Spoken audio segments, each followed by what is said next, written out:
আপনারা নিশ্চয়ই একটা ভিডিও দেখলেন।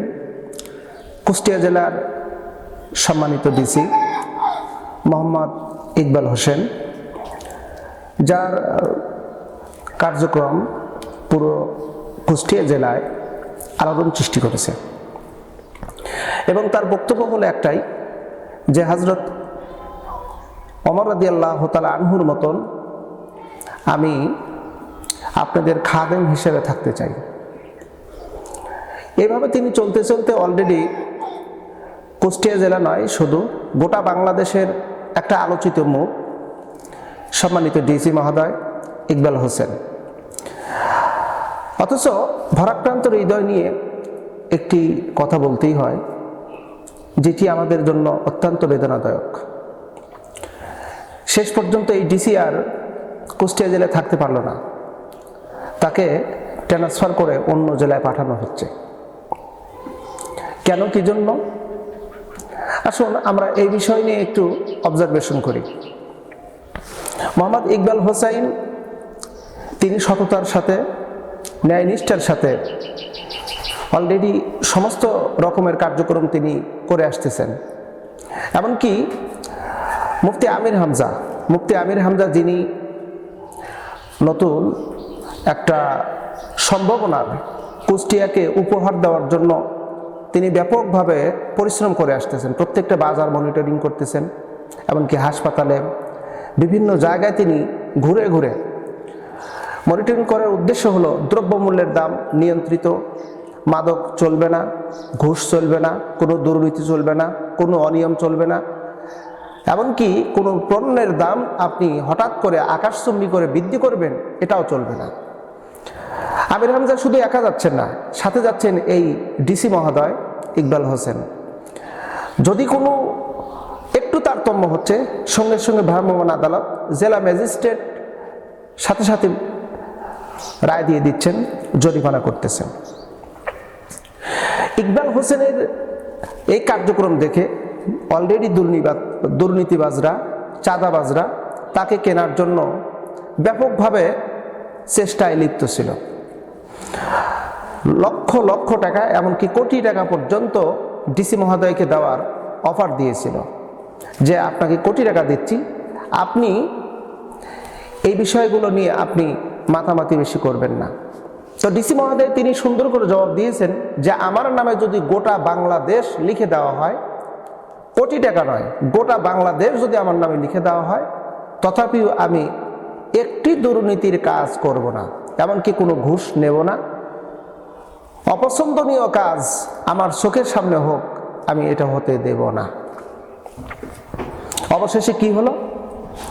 যেই দুর্নীতিবাজ, চাঁদাবাজ, মাদক কারবারি, তারা ডিসিকে যখন পরিবর্তন করতে না পারল ডিসির কার্যক্রম, তখন আমরা যেটা লক্ষ্য করে দেখলাম, আমার দেশের সচিবালয়ে সেখানে যেভাবেই হোক, তারা 1000 টাকা দিয়ে হোক আর সুপারিশ করে হোক কিনে নিয়ে এই ইকবাল হাসান তাকে এখান থেকে ট্রান্সফার করা হলো। ট্রান্সফারের অলরেডি কাগজ চলে এসেছে। এটা সবচাইতে বেদনাদায়ক। আমরা জানি প্রশাসন বিভাগের কেউ যদি কোনো ত্রুটি করে বা কোনো কার্যক্রমে যদি এমন তেমন করে, তাকে ট্রান্সফার করে এক জেলা থেকে আরেক জেলা বা এক বিভাগ থেকে আরেকটা বিভাগে তাকে ট্রান্সফার করা হয়। কিন্তু ভালো কাজ করলে, ন্যায় ইনসাফের পক্ষে কাজ করলে তাকে যে ট্রান্সফার হতে হবে, এটা বাংলাদেশই সম্ভব।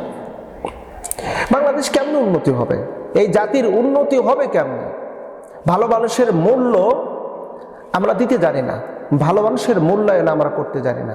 এই দেশের এমন একটা অবস্থা হয়েছে, যেই দেশে ভালো মানুষের কদর নেই, যেই দেশে ভালো মানুষের মূল্যায়ন নেই, সেই দেশে নিঃসন্দেহে লিখে রাখেন, ওই দেশে কখনোই উন্নতি হতে পারে না, ওই জাতি কখনো উন্নতি হতে পারে না। আজকের এই কুষ্টিয়া জেলার ডিসি মহোদয় তিনি যে কাজগুলো করতেছিলেন অবশ্যই প্রশংসনীয়, দেশ এবং জাতির উপকার্থে। কিন্তু তাকে সরায় দিল কারা? কারা সরায় দিল? যারা চায় না সমাজের ভিতরে, দেশের ভিতরে ভালো কিছু প্রতিষ্ঠিত হোক, ন্যায় ইনসাফ প্রতিষ্ঠিত হোক, এরাই কিন্তু ডিসি মহোদয়কে সরিয়ে দিয়েছে। এরাই কিন্তু ট্রান্সফারের একটা ব্যবস্থা করেছে। আমরা দীপ্ত কণ্ঠে বলতে চাই, ঠিক এরকম কাজে যদি দেশ বা সমাজের ভিতর চলতে থাকে তাহলে কিন্তু দেশের ভিতর ন্যায় ইনসাফ প্রতিষ্ঠিত হবে না। তবে আমরা এখন লক্ষ্য করে যে বিষয়টা দেখতেছি, মুফতি আমির হামজার জন্য এখন বড় স্টাপলি হয়ে যাবে।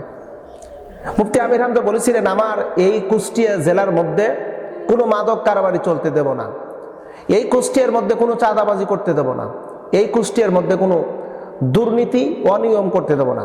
কারণ অলরেডি আমির হামজাকে কিন্তু কেনার জন্য শুধু মেডিকেল হাসপাতালকে কেন্দ্র করে 3 দিনে আমির হামজাকে কেনার জন্য 50 কোটি টাকা উপহার দিয়েছে, মানে অফার দিয়েছে। আমির হামজা এই 50 কোটি টাকার অফার তিনি গ্রহণ করেন নাই। তিনি বলছেন যে 50 কোটি কেন, আমাকে যদি সারা পৃথিবী পরিমাণ টাকাও যদি আমাকে দেওয়া হয় তবু আমি আমির হামজা এক বিন্দু পরিমাণ আমি পিছুপা হব না।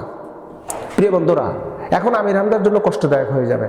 কারণ যে ডিসি মহোদয়টা ছিল তিনি ছিলেন ইমানের দিক দিয়ে পাক্কা ইমানদার, সততার দিক দিয়ে তিনি ছিলেন 1 নাম্বার সর্বোচ্চ সততাপূর্ণ একজন ব্যক্তি।